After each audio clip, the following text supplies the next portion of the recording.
नमस्कार, न्यूज 24 के इस खास कार्यक्रम मंथन में आप सबका फिर से स्वागत है। मैं हूं अनुराधा प्रसाद और आप देख रहे हैं कि चुनाव की बिसात जो है ना वो पूरी तरह से यहां पर जमी हुई है।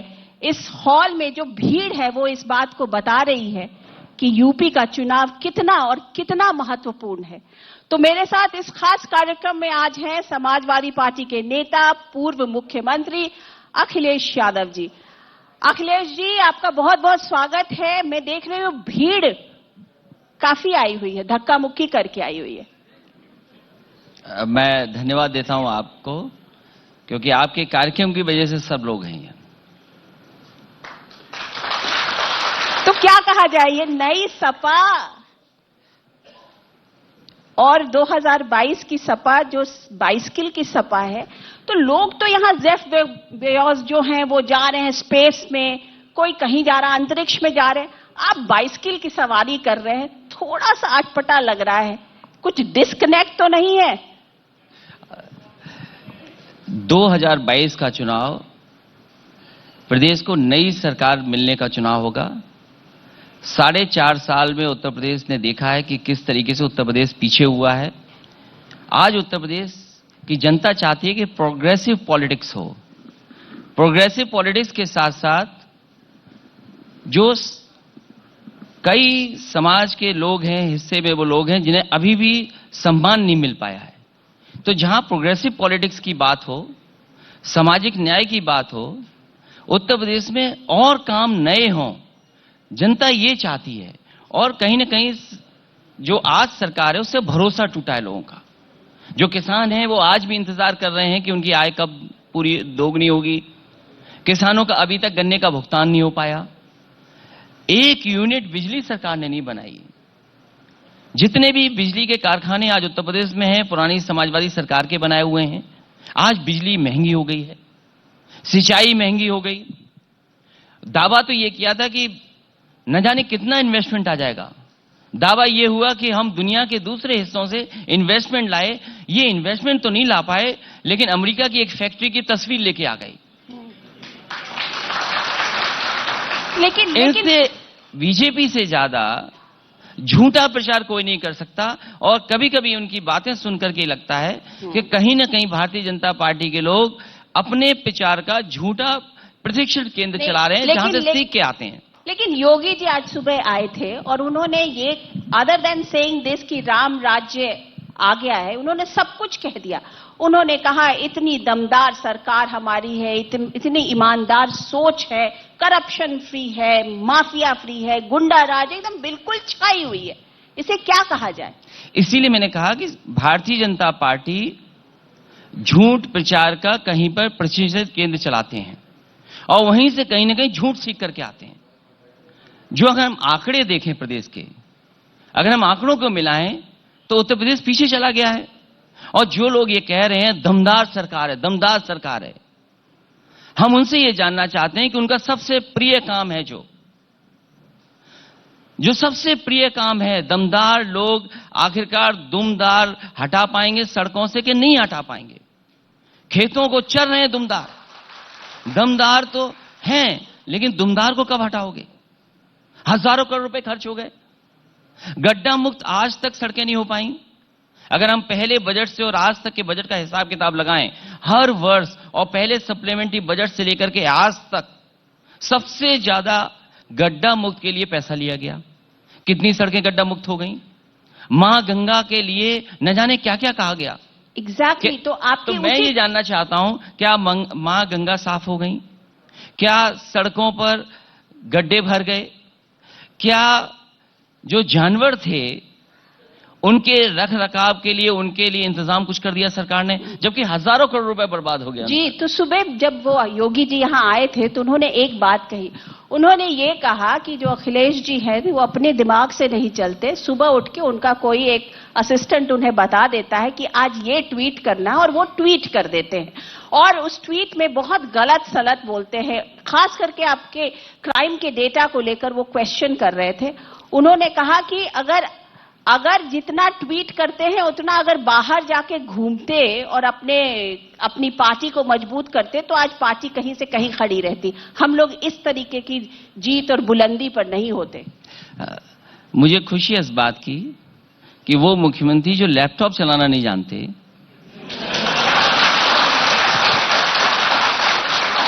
कम से कम ट्वीट तो पढ़ रहे हैं।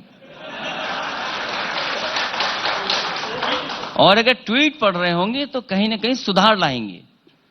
अगर एनसीआरबी का डेटा यह कहता है कि उत्तर प्रदेश में डकैती बढ़ी है, महिलाओं के खिलाफ अपराध बढ़े हैं, दलित समाज के खिलाफ अपराध बढ़े हैं, लूट हुई है, तो ये एनसीआरबी का डेटा है। और वो ये कह रहे हैं कि ये गलत डेटा दिया गया है। वो शायद डेटा जहां पर था उसके नीचे जो 2 लाइनें थी वो शायद नहीं पढ़ पाए। और मैं आज भी कहता हूं, कस्टोडियल डेथ में सबसे ज्यादा उत्तर प्रदेश है। इतना ज्यादा कस्टोडी में डेथ किसी की नहीं होगी जितना उत्तर प्रदेश में हो रही है। नेशनल ह्यूमन राइट कमीशन ने सबसे ज्यादा नोटिस उत्तर प्रदेश सरकार को दी हैं। तो योगी जी तो ये कह रहे हैं कि उनकी जो सरकार है ना वो हनक और धनक की सरकार है। कोई आके तो बात करे, वो देख लेंगे। वो तो ये कह रहे हैं कि सरकार का जो इकबाल है उसको हम लोगों ने बरकरार रखा। हम लोग जो सरकार चलाते हैं वो सरकार चलाते हैं, न कि कोई माफिया या कोई और लोग सरकार चलाते हैं। वो कहें कुछ भी, लेकिन सच्चाई सामने है। आज जब हम सब लोग बैठे हैं, इलाहाबाद में बड़ी घटना हुई। अखाड़ा परिषद के अध्यक्ष महेंद्र नरेंद्र जी की हत्या हुई है कि आत्महत्या हुई है, ये तो एक विशेष जांच के बाद पता लगेगा। और केवल एक घटना नहीं, कहीं भी ऐसा नहीं हुआ होगा कि किसी प्रदेश में एक आईपीएस को भगोड़ा घोषित किया हो, सरकार अभी तक नहीं पकड़ पाई हो। किस सरकार के दबाव में एक आईपीएस दूसरे आईपीएस पे आरोप लगा रहा है, और कितना अन्याय बढ़ा है, कितने लोग अपमानित हुए हैं। इसी प्रदेश ने देखा है कि हाथरस की बेटी के साथ क्या हुआ। क्या हुआ हाथरस की बेटी के साथ? क्या सरकार के पास जवाब है इस बात के लिए लेकर के? जो उत्तर प्रदेश में लगातार घटनाएं हो रही हैं उसका कोई जवाब है सरकार के पास? यहां पर जो नौजवान आया उसको लाठी खानी पड़ी। इस सरकार ने कहा कि हम नौकरी दे देंगे, रोजगार दे देंगे। आज नौजवान जानना चाहता है कि नौकरी रोजगार कहां पर है। आपने 70 लाख कहा कि 70 लाख हम नौकरियां या रोजगार दे देंगे। अच्छा, एक बात बताइए कि आपकी सरकार में किसी बदमाश की कभी गाड़ी पलटी? किसी गुंडे की गाड़ी पलटी? वो तो नहीं पलटी। इनकी सरकार में पलटी है। ये तो कह रहे हैं कि हम माफियाओं के ऊपर रिएक्ट करते हैं, हमने उनको बंद किया, हमने उनके घरों को बुलडोजर से खत्म कर दिया, गिरा दिया, और गाड़ी पलट जाती है। क्या हम न्यायालय पे भरोसा करना छोड़ दें? न्यायालय पे भरोसा कौन करेगा? और फिर अगर गाड़ी पलटी है तो खुशी जो बेटी थी उसका क्या दोष था, ये सरकार बताए। क्या सरकार के पास कोई जवाब है उसके लिए? और फिर फर्जी इनकाउंटर में भी अगर सबसे ज्यादा किसी को नोटिस मिली है तो वो उत्तर प्रदेश की सरकार है। कानून व्यवस्था के लिए अगर किसी ने अच्छा काम किया तो समाजवादी सरकार ने रिस्पांस सिस्टम क्रिएट किया। और ये रिस्पांस सिस्टम जो डायल 100 था वो कहीं ना कहीं उत्तर प्रदेश की सरकार के लिए स्ट्रक्चरल चेंज था। और अगर उसको बेहतर करते तो शायद कानून व्यवस्था और बेहतर होती। ये जो डायल 100 है कोई एक दिन में नहीं बन के तैयार हुआ। उत्तर प्रदेश के ही वरिष्ठ आईपीएस जो अच्छे आईपीएस से उनको जगह जगह भेजा गया। वो दुनिया के दूसरे हिस्से में जहां पर रिस्पांस सिस्टम बेहतर चलता है, ह्यूस्टन गए अमेरिका में, न्यूयॉर्क पुलिस का किस तरीके से रिस्पांस सिस्टम है वो देख करके आए, सिंगापुर में किस तरीके से पुलिस काम करती है वो देख के आए। और वो देखने के बाद यहां पर डायल 100 का व्यवस्था दी गई। बीजेपी ने क्या काम किया? लेकिन उन्होंने केवल नाम बदला है, डायल 100 की जगह डायल 112। क्या डायल 112 से कानून व्यवस्था बेहतर हो गई? क्या सरकार के पास जवाब है? मैं मानती हूं कि आपने काम किया, लेकिन उस काम से आपको वोट नहीं मिला, कहीं ना कहीं कुछ कमी रह गई। क्या हो गया? इस बार जनता तैयार है कि एक प्रोग्रेसिव सरकार बनाएगी, और जो सरकार बने वो उत्तर प्रदेश को खुशहाली के रास्ते पे ले जाएगी। लेकिन प्रोग्रेसिव सरकार से आपका क्या मतलब है? बिकॉज प्रोग्रेसिव तो हर सरकारें होती हैं, हर कोई कुछ बेहतर करना चाहता है, हर कोई चाहता है कि मेरी सरकार जो है उसका नाम हो, तो प्रोग्रेसिव तो हर सरकारें होती हैं। आप क्या बोलेंगे, योगी जी की सरकार प्रोग्रेसिव नहीं है? प्रोग्रेसिव सरकार उसको मानेंगे जो कम से कम इंफ्रास्ट्रक्चर पे काम करे। आज उत्तर प्रदेश में जो एक्सप्रेसवे दिखाई दे रहे हैं, ये सही है कि पुरानी सरकार ने शुरू किए कुछ, समाजवादी सरकार ने कम से कम उदाहरण पेश किया कि एक्सप्रेसवे कैसे बन सकते हैं और कम समय में कैसे बन सकते हैं। शहरों को मेट्रो दी। आज जो उत्तर प्रदेश में बड़े पैमाने पे बिजली घर बने हैं, वो समाजवादी सरकार की देन है। और जितनी भी बिजली 2012 तक बनती थी, उससे डबल कैपेसिटी अगर किसी ने की तो समाजवादी सरकार ने करके दिखाई। आज उत्तर प्रदेश में ट्रांसमिशन लाइन सबसे ज्यादा बिछाई उत्तर प्रदेश समाजवादी सरकार ने। डिस्ट्रीब्यूशन सिस्टम को बेहतर किया। ये आए बीजेपी के लोग, इन्होंने कोई काम नहीं किया, केवल बिजली का बिल बढ़ा दिया। और आज बिजली के बढ़े हुए बिल पे बात नहीं करना चाहते। आज जो सिलेंडर बढ़ गया, उज्ज्वला योजना चलाई तो सस्ते सिलेंडर दे दिए, फ्री सिलेंडर दे दिए। चलिए देखिए, ये सिलसिला ना अखिलेश जी तो चलता रहेगा। वो कहेंगे हम बेहतर, मेरी कमीज ज्यादा अच्छी, मेरी कमीज ज्यादा सफेद, ये सब चलता रहेगा। लेकिन एक बात बताइए कि अब इलेक्शन के मोड में यूपी के आ चुका है और यहां पर अब सरकार बननी है और ये 6 महीना पहले ही आगाज हो गया है पूरे के पूरे इलेक्शन का। अब परम्यूटेशन कॉम्बिनेशंस बहुत बन रहे हैं, तो एक सरकार बनाने के लिए जितना परसेंटेज ऑफ वोट चाहिए वो कम से कम 35% तो चाहिएगा। आप अगर आपकी सरकार बनती है, मैं ये समझना चाहूंगी कि आप वो कहां से लेके आएंगे, कहां पर रुक रहे हैं आपकी और क्या क्या प्रॉब्लम्स हैं, कौन से ऐसे धड़ा हैं जो आपके साथ आए, जिनको आप आमंत्रित करना चाहते हैं, तो वो कौन सी डील, क्या हो रहा है, क्या कैसे होगा? समाजवादी पार्टी की कोशिश होगी उत्तर प्रदेश के जो छोटे दल हैं उनको साथ लाने की, और कई दलों के साथ समाजवादी पार्टी की बातचीत हुई है। बहुत जल्दी जानकारी मिलेगी किन पार्टियों के साथ गठबंधन आने वाले समय में होने जा रहा है। लेकिन जो अभी देखा जा रहा है कि जो अदर बैकवर्ड कास्ट है वो छिटक गया, वो आज राजभर बन गए हैं, निषाद बन गए हैं, आज अपनी दल बन गया। तो वो सारा जो कॉम्बिनेशन जो कंसोलिडेटेड शायद कभी आपके पास था या आप समाजवादी पार्टी के पास था, वो अब छिटक चुका है। उसको आप कैसे वापस ला रहे हैं, क्या लाएंगे? इसीलिए शुरुआती समय पे मैंने कहा कि उत्तर प्रदेश की जनता प्रोग्रेसिव गवर्नमेंट चाहती है। दूसरी, वो सरकार चाहती है जो सामाजिक न्याय के रास्ते पे चले। और मुझे खुशी है इस बात की कि समाजवादी पार्टी आने वाले समय में जो हर समाज के मुद्दे हैं, उन मुद्दों को लेकर के जनता के बीच में। चलिए हम एक एक करके नाम गिनाते। बताइए, शिवपाल जी के साथ आपका अरेंजमेंट, उनकी पार्टी आपकी पार्टी में मिल रही है, विलय हो रहा है या गठबंधन हो रहा है, क्या हो रहा है? आपसे कहा कि जितने भी उत्तर प्रदेश के छोटे दल हैं उनको साथ लाने का काम समाजवादी पार्टी करेगी। बोल जवाब नहीं दीजिए, सही बोलिए। अरे न्यूज़ 24 के मंच पे हैं आप, खुल के बोलिए ना। मैंने कई मौकों पर कहा है और फिर कहता हूं मैं, हाँ, कि उनका भी एक दल है और उस दल को साथ लाने का काम होगा।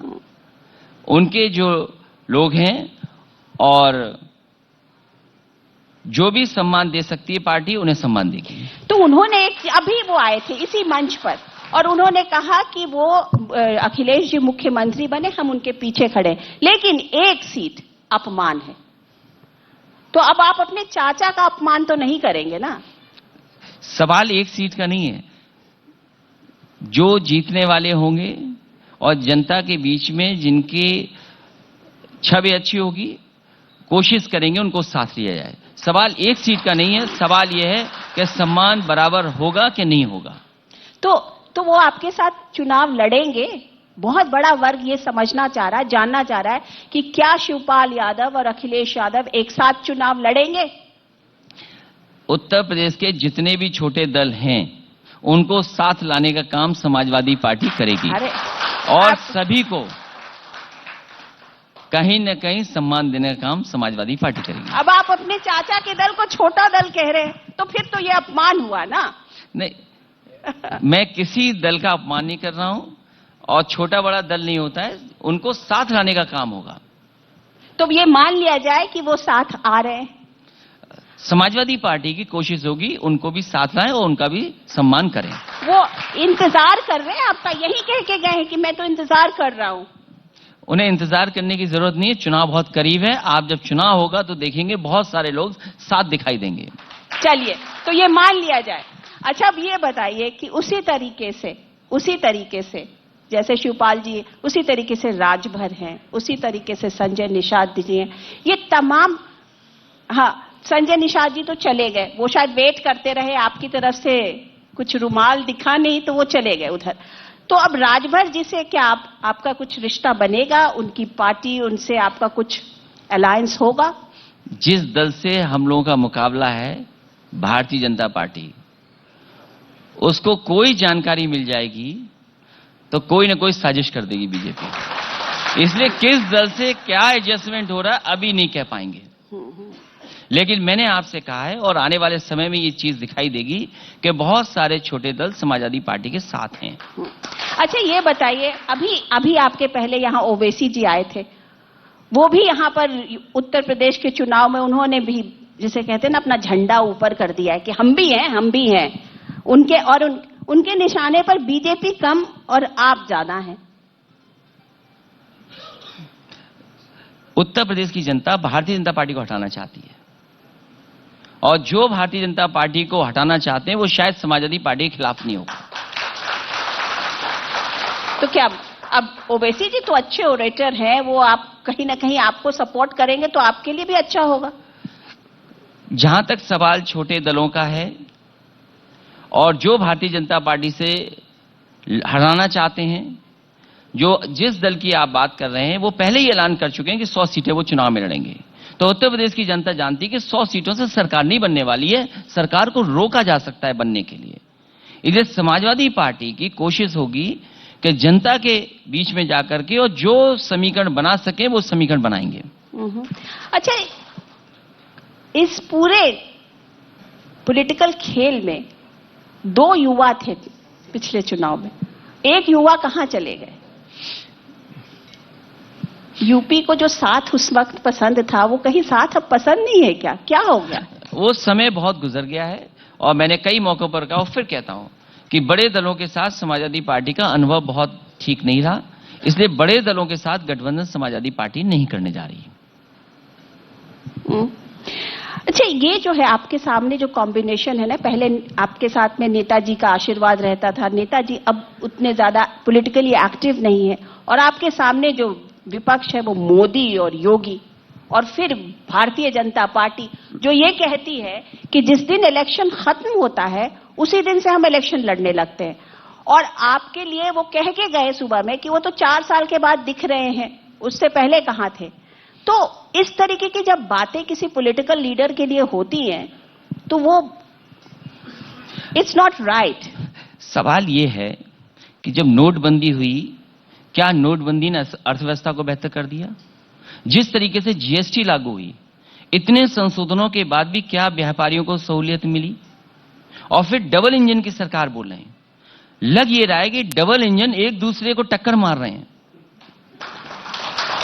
दिल्ली से एक अधिकारी रिटायर होकर के आए, कहा गया इनको मंत्री बनाया जाएगा, वो इतने अनुभवी अधिकारी आज तक मंत्री नहीं बन पाए, और इसीलिए एक्सपेंशन नहीं हो रहा है कि कहीं मंत्री ना बनाना पड़ जाए।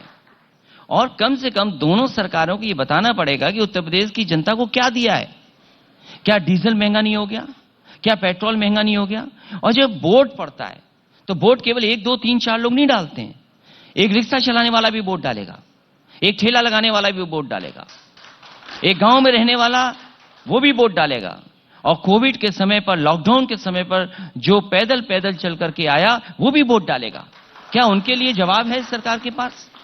क्या रिक्शे वालों के लिए क्या मदद की है? तो एक क्या डीजल जो महंगा हो गया, पेट्रोल महंगा हो गया, उसका क्या जवाब है सरकार के पास? जो उज्ज्वला योजना थी, जिसकी वजह से माताओं बहनों ने मतदान कर दिया और इतने बड़े पैमाने पर सिलेंडर बांटे गए, आज सिलेंडर क्या भराए जा रहे हैं? अब तो नाम ही बदल देना चाहिए। लेकिन डायरेक्ट बेनिफिशियरीज जो हैं उनको पैसा जा रहा है उनके खातों में, उनको अनाज मिल रहा है। पूरे कोविड के प्रोसेस में, पूरे टाइम में लोगों को अनाज मिला है। इसको डिनाई नहीं कर सकते। तो कम से कम भारतीय जनता पार्टी ये बताए कि जो गरीबों को अनाज मिल रहा है वो चुनाव के बाद भी मिलता रहेगा। क्या अनाज केवल चुनाव तक है? और जहां तक डीबीटी सिस्टम की बात है, डायरेक्ट बेनिफिट ट्रांसफर सिस्टम की बात है, ये सबसे पहले इंट्रोड्यूस अगर किसी ने किया था तो उत्तर प्रदेश की सरकार समाजवादी पार्टी ने इंट्रोड्यूस किया था। और अगर कोई डायरेक्ट बेनिफिट ट्रांसफर सिस्टम से ही वोट मिल रहे हैं तो समाजवादी पार्टी ने तो फ्री लैपटॉप दिया, समाजवादी पेंशन दी, कन्या विधेयक दिया, और अगर इनकी बेनिफिट स्कीम कोई फायदेमंद है तो उससे बेहतर स्कीम लाने का काम समाजवादी लोग करेंगे। और 500 रुपए ये पहले समाजवादियों ने दिया, ऐसा नहीं है। उत्तर प्रदेश में अगर किसान सम्मान निधि से 500 रुपया महीना आ रहा है, हमारे किसान को सोचना चाहिए कि उनकी पैदावार की आय दोगुनी का वादा हुआ था। डीजल महंगा होने से, पेट्रोल महंगा होने से, सिलेंडर महंगा होने से आखिरकार सरकार कितना मुनाफा कमा रही है, और जो मुनाफा कमा रही है वो आखिरकार मुनाफा जा कहां रहा है? तो अगर डीबीटी सिस्टम से ही वोट मिल रहा है तो समाजवादी पार्टी पीछे नहीं हटेगी। समाजवादी पार्टी भी गरीबों के लिए बेहतर स्कीम लेकर के आएगी। अच्छा, ये बताइए कि पश्चिम उत्तर प्रदेश बहुत ही वॉलेटाइल है अभी, किसान जो है वो बैठे हुए हैं, सड़कों पे हैं। अब सब ये एक्सपेक्ट कर रहे हैं कि अखिलेश यादव की समाजवादी पार्टी और जयंत चौधरी की आरएलडी, उनका गठबंधन होना है, लेकिन आप दोनों चुप हैं। आपको नहीं लगता कि अब पहले ही बता दें तो लोग जो हैं वो सब साथ में हो जाएंगे? आप लोग दोनों चुप हैं, एक दूसरे की तरफ देख रहे हैं, डिसीजन नहीं हो रहा है। अगर लास्ट मिनट पे डिसीजन लेंगे तो आपको नहीं लगता उसका इंपैक्ट उस तरीके से नहीं पड़ेगा पूरे किसानों के ऊपर? इस बार भारतीय जनता पार्टी का सफाया वहीं से शुरू होगा और बलिया आते आते तक भारतीय जनता पार्टी का पता नहीं लगेगा। आप हर चीज को आरएलडी का छुपा सवाल के बोल रहे हैं, क्लियर कट बोल दीजिए हमारा आरएलडी के साथ अलायंस होना है। आरएलडी के साथ अलायंस समाजवादी पार्टी का होगा। और बहुत जल्दी जानकारी सभी लोगों को मिल जाएगी कि आरएलडी और समाजवादी पार्टी का क्या अलायंस है। अलग अलग लड़ेंगे, साथ चुनाव लड़ेंगे, कैसे करेंगे, ये नीति-ग्रिटी सारी कुछ बात हो गई। आरएलडी पहले भी समाजवादी पार्टी और आरएलडी का गठबंधन था लोकसभा में। आने वाले समय में विधानसभा का चुनाव होने जा रहा है, उसमें भी दोनों पार्टियां साथ लड़ेंगी। इसके साथ साथ और भी दल हैं, महान दल है, संजय चौहान, डॉक्टर संजय चौहान का दल है, और भी दलों से बातचीत हो रही, वो भी साथ आएंगे समाजवादी पार्टी के साथ। गठबंधन में आने वाले चुनाव में सब मिलकर के लड़ेंगे। तो सीट की शेयरिंग वगैरह सब पे बातचीत हो गई है या इट्स लिटिल अर्ली? वो अभी नहीं बताएंगे, लेकिन लगभग बहुत कुछ चीजें फाइनल हो चुकी हैं। चलिए, तो ये खबर हम दे दें, ब्रेकिंग न्यूज दे दें कि आपका और आरएलडी का अलायंस हो गया। समाजवादी पार्टी और आरएलडी का अलायंस होगा। फिर आप होगा बोल रहे।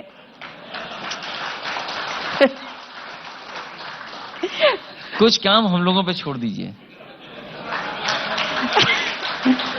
शिवपाल जी के साथ होगा उनके साथ भी, वो भी हम पे छोड़ दीजिए। अच्छा, राजभर के साथ क्या होगा? वो अभी नहीं बताएंगे। ओवैसी के साथ क्या होगा? वो भी नहीं बताऊंगा। संजय निषाद आएंगे? वो पहले छोड़ के जा चुके हैं। और आम आदमी पार्टी के साथ क्या होगा? उन्होंने अपनी 403 या कुछ ऐलान किया कि हम चुनाव लड़ेंगे, कुछ सूची भी जारी कर दी उन्होंने। तो इसलिए उनसे कैंसिल? क्योंकि उन्होंने अपनी सभी सूची में घोषित कर दी है। अच्छा, ये बताइए कि समाजवादी पार्टी उत्तर प्रदेश में ही सीमित रहेगी या आगे भी बढ़ेगी? उसके आगे भी आपके एम्बिशंस हैं, आप उसके आगे भी जाना चाहते हैं? समाजवादी पार्टी कई प्रदेशों में है, उसका संगठन है। फिलहाल उत्तर प्रदेश में कैसे सरकार बने, आने वाले समय में भारतीय जनता पार्टी उत्तर प्रदेश से कैसे हटे, इसके लिए समाजवादी पार्टी लगातार काम कर रही है। और आने वाले समय में आप देखेंगे कि उत्तर प्रदेश से भारतीय जनता पार्टी हटेगी। आप बहुत कॉन्फिडेंट हैं इस बात के लिए? मैं इसलिए कॉन्फिडेंट हूं कि जिस तरह की नाराजगी जनता के बीच में है, जिस तरह की नाराजगी इनके जनप्रतिनिधियों को सामना करना पड़ रहा है, जिस तरीके से उत्तर प्रदेश की हर विधानसभा से आवाज आ रही है, हो सकता है कि गठबंधन जो होगा समाजवादी पार्टी का, वो 400 सीटें भी जीत जाए। ये कुछ ज्यादा नहीं है, क्योंकि वो भी आज बोल के गए कि हमारी तो बस 1-2 शायद छूट जाए तो छूट जाए, नहीं तो सभी हम ही जीत रहे हैं। नहीं, वो तो इतना ज्यादा नहीं बड़ा बोल पा दावा रहे आप हैं। लोग ठोक देते हैं कुछ। वो ज्यादा नहीं बोल पा रहे, वो 350 पे रुक जा रहे हैं। तो इसका मतलब क्या है कि जनता उन्हें पसंद नहीं कर रही, और इतने उनके जनप्रतिनिधियों को जनता का गुस्से का सामना करना पड़ रहा है, आप इसकी कल्पना नहीं कर सकते। कई गांव में घुस नहीं पा रहे हैं। ये जो कह रहे हैं कि गन्ने का हमने भुगतान किया है, आज तक ये नहीं बताने कि गन्ने का बकाया कितना है। क्या बिजली का बिल नहीं बढ़ाया? किसानों की सिंचाई महंगी नहीं हो गई? हमारे बुनकर भाइयों का क्या जो फिक्स रेट था वो नहीं खत्म हो गया? जो उत्तर प्रदेश को सपने दिखा रहे थे कि हम इन्वेस्टमेंट मीट कर करके इन्वेस्टमेंट लाएंगे, एक इन्वेस्टमेंट मीट हुई, दूसरी इन्वेस्टमेंट मीट हुई, आखिर उत्तर प्रदेश में क्या मिला है? लेकिन 6 महीने में, अभी 6 महीने चुनाव में बाकी है, तो गन्ने का वो भुगतान भी कर देंगे और बिजली का बिल भी माफ कर देंगे। जो मतलब 4.5 सरकार है उसको डिसीजन लेने में कितना टाइम लगता है? जो सरकार 4.5 साल में किसानों के गन्ने का भुगतान नहीं कर पाए, वो अगले 3 महीने या 4 महीने में कैसे कर पाएंगे? और जो सरकार, और खासकर मुख्यमंत्री जी, आज तक एक भी जगह पर ये नहीं कहा कि उत्तर प्रदेश में कहां पे बिजली के कारखाने लग रहे हैं। आज तक उनके मुंह से ये नहीं सुना होगा कि 3x660 super critical thermal plant कहां कहां पर लग रहे हैं। तो जो बिजली नहीं दे सकते, जो बिजली बन रही थी उसको पूरा नहीं कर सकते, वो केवल बिजली का बिल बढ़ा सकते हैं। और बिजली का बिल बढ़ने से केवल किसान तकलीफ में नहीं है, हमारे जितने कारोबारी वो तकलीफ में है। आखिरकार बिजनेस कैसे होगा? अच्छा, ये बताइए कि आप लोग सडनली बहुत सोशल मीडिया पर बहुत एक्टिव हो गए हैं, इसकी क्या जरूरत पड़ी? वो सोशल मीडिया पे समाजवादी पार्टी पहले से थी, लेकिन दिखाई कम दे रहे थे। इस बार दिखाई ज्यादा दे रहे हैं। क्यों? और कम से कम मुकाबला कर रहे हैं बीजेपी के झूठ का। जो बीजेपी के लोग झूठ फैलाते थे, कम से कम उसका मुकाबला कर रहे हैं, इसलिए समाजवादी पार्टी दिखाई दे रही है। अच्छा, एक बात बताइए कि हिंदुत्व के कार्ड का आपके पास क्या जवाब है? हम सब वहां मोदी जी जाते हैं, योगी जी जाते हैं, मोदी जी जिस तरीके से पूजा करते हैं, मतलब जो बीजेपी ने पूरे के पूरे हिंदुत्व को अपने साथ रखा हुआ, उस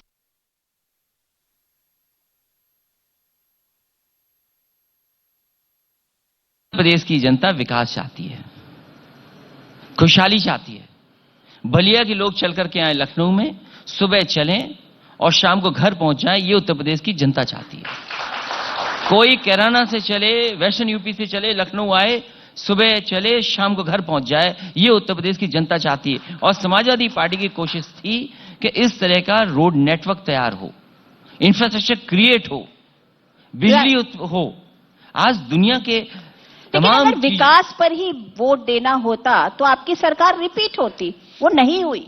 इसीलिए शुरू में मैंने कहा कि उत्तर प्रदेश की जनता प्रोग्रेसिव सरकार चाहती है, और एक ऐसी सरकार चाहती है जो सामाजिक न्याय पे भी काम करे। और अगर इन दोनों चीजों का हम तालमेल बना ले गए और जनता को समझा ले गए, और इस बार जनता तैयार है भारतीय जनता पार्टी को उत्तर प्रदेश से हटाने के लिए। अच्छा, एक बात बताइए, आपने हिंदुत्व वाली बात को जिस बिल्कुल पतली गली से आप निकल गए, ऐसा कैसे हो सकता है? उत्तर प्रदेश में बात हो, लखनऊ में बात हो और हिंदुत्व में बात ना हो, ये पॉसिबल नहीं है। भारतीय जनता पार्टी से और उनके नेताओं से हमें नहीं सीखना है कि हम हिंदू हैं कि नहीं हैं, और ना वो हमें सिखा सकते हैं कि हम हिंदू के रास्ते पे चलें कि ना चलें। हम उनसे बड़े हिंदू हैं, वो कहें कि हम हिंदू नहीं हैं। उत्तर प्रदेश की जनता, देश की जनता सेकुलर पॉलिटिक्स चाहती है। उत्तर प्रदेश की जनता सोशलिस्ट पैटर्न पे फैसले हों, ये नहीं हो कि कुछ लोगों के पास सब कुछ बन जाए।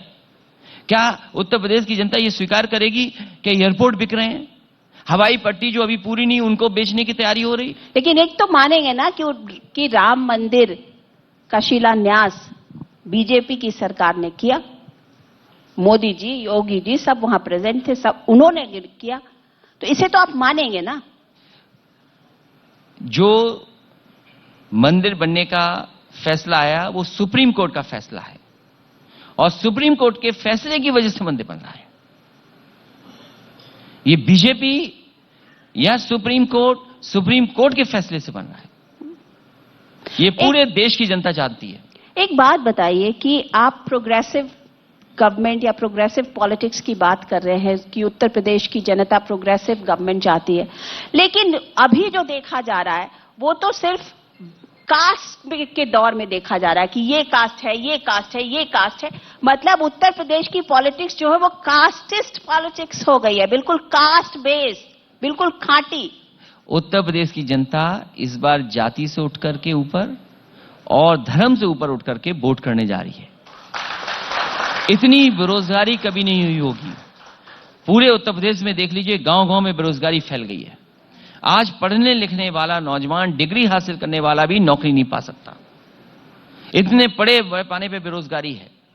अगर बेरोजगारी होगी, किसान बर्बाद हो जाएगा, अर्थव्यवस्था नहीं आगे जा रही है, तो इसका जिम्मेदार कौन है? नौकरी क्यों नहीं मिल रही, इसके जिम्मेदार कौन है? कारखाने उत्तर प्रदेश में नहीं लग रहे, इसके जिम्मेदार कौन है? ये भारतीय जनता पार्टी ने सपना दिखाया। दिल्ली से सपना देखा गया कि $5 ट्रिलियन की इकोनॉमी होगी। अगर दिल्ली ने $5 ट्रिलियन की इकोनॉमी का सपना देखा, तो उत्तर प्रदेश के मुख्यमंत्री कह रहे $1 ट्रिलियन की इकोनॉमी होगी। मैं ये जानना चाहता हूं, और उत्तर प्रदेश की जनता भी जानना चाहती है कि आखिरकार $1 ट्रिलियन इकोनॉमी का रोड मैप क्या है? अगर हमें उत्तर प्रदेश की $1 ट्रिलियन इकोनॉमी होनी है, तो उसका विजन क्या है? 4.5 साल में तो कुछ नहीं दिखा पाए। वो 3 महीने में क्या दिखाएंगे, 5 महीने में क्या दिखाएंगे? इसलिए क्योंकि $1 ट्रिलियन इकोनॉमी का सपना दिखाया, झूठ बोला, इसलिए उत्तर प्रदेश की जनता इनको हटाने का काम करेगी।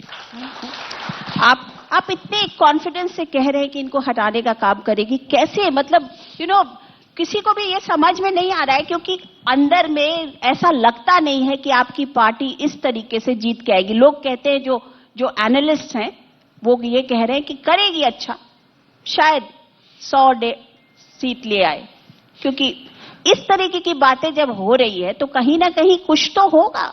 ऐसा तो है नहीं कि नहीं होगा। मुझे नहीं पता कौन से एनालिस्ट क्या कह रहे हैं, कौन सा चैनल क्या कह रहा है, लेकिन जनता के बीच में जाकर के जब देखते हैं तो जनता मन बना करके बैठी है कि भारतीय जनता पार्टी को हटाएंगे। चलिए,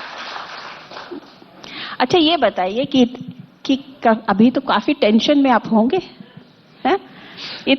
चुनाव है, उसमें भी योगी, मोदी, पूरी भारतीय जनता पार्टी का इलेक्शन मशीनरी, इतना बड़ा महकमा, इतना लंबा चौड़ा उनका जो पूरा वर्ल्ड की नंबर 1 पार्टी है, उससे आपको लड़ना पड़ रहा है।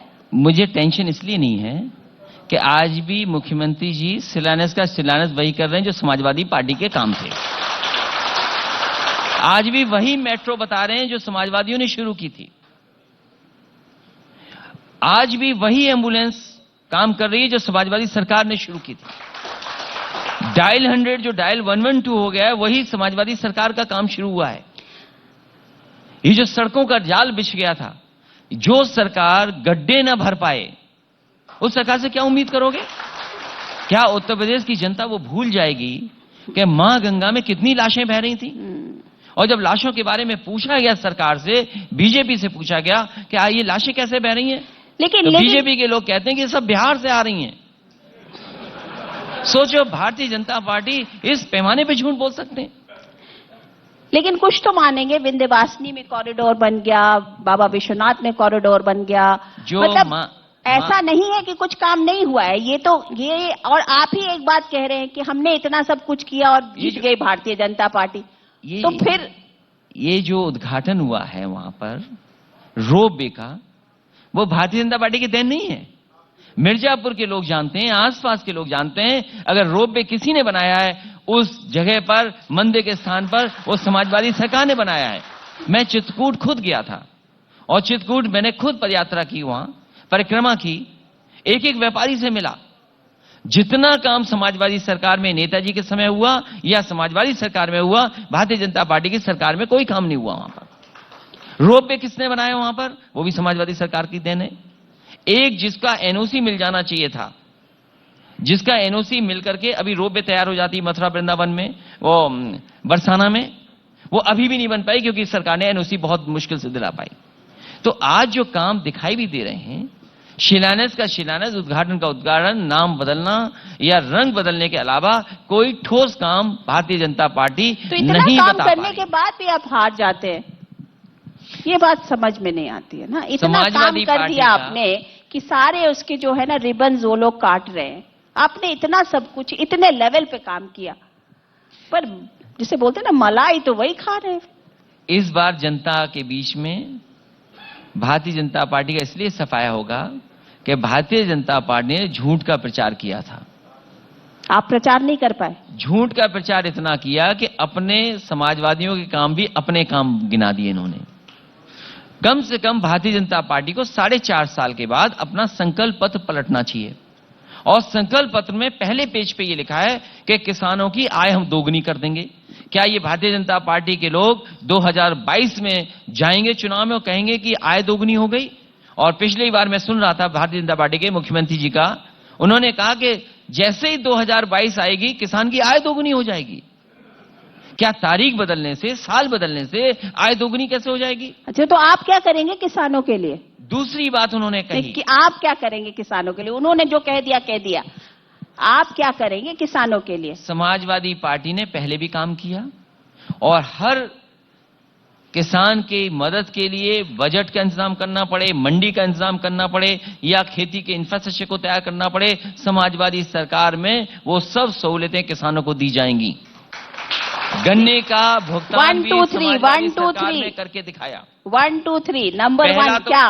पहला फैसला ये होगा कि ये जो काले कानून पास हुए हैं, जो बड़े बड़े उद्योगपतियों के पक्ष में हुए, उन कानूनों को उत्तर प्रदेश में लागू नहीं किया जाएगा।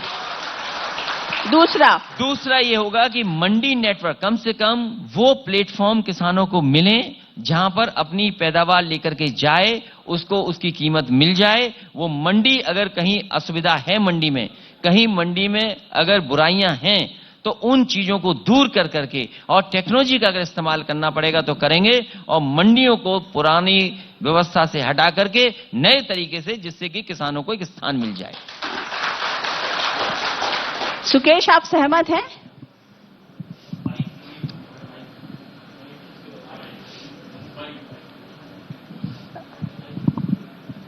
You can ask from there itself, no problem. मैं ये जानना चाहता हूँ अखिलेश जी, आप 2012 में हम लोगों ने आपको देखा था, उस समय यंग एनर्जेटिक अखिलेश साइकिल पे निकले थे।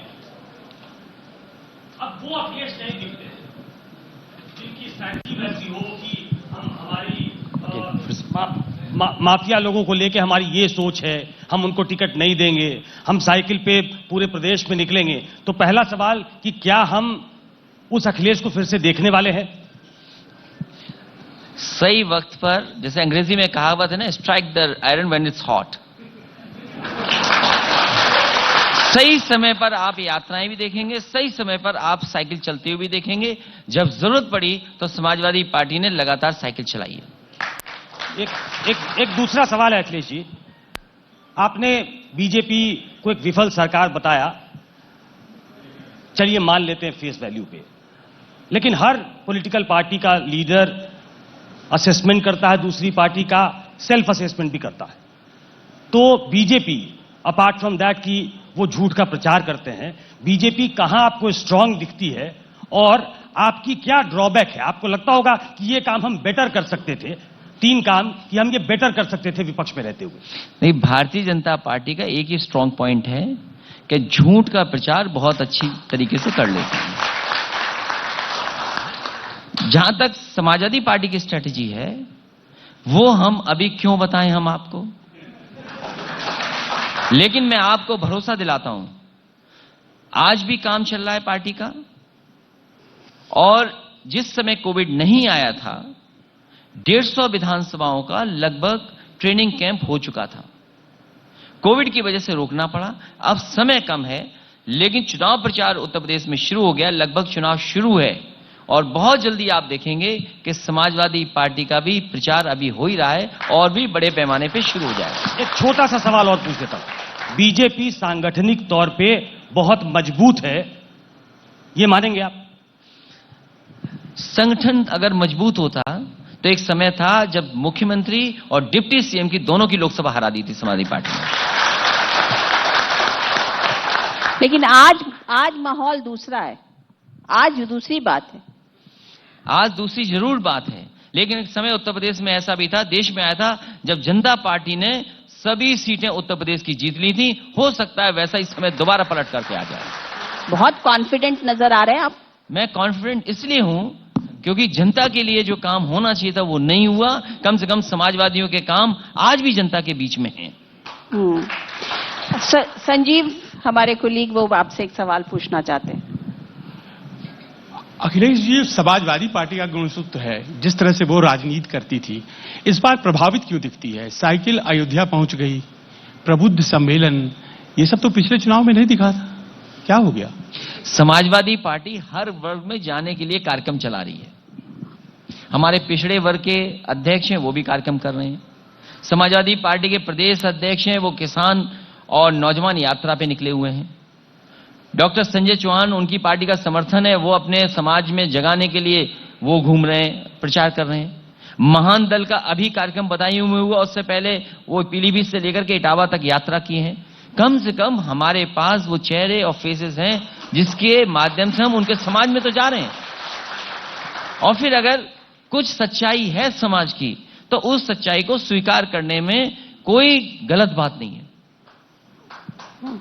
अच्छा अखिलेश जी, भारतीय जनता पार्टी बहुत बड़ी पार्टी है और बहुत पैसे वाली पार्टी है, बहुत।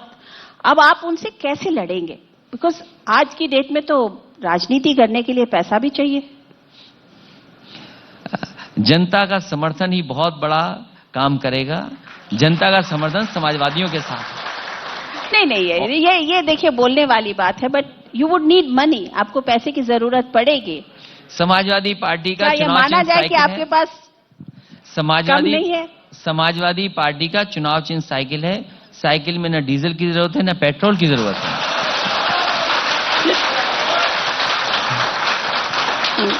चलिए अखिलेश जी, आप यहाँ इस मंच पे आए और बहुत बेबाकी से आपने सारे सवालों का जवाब दिया।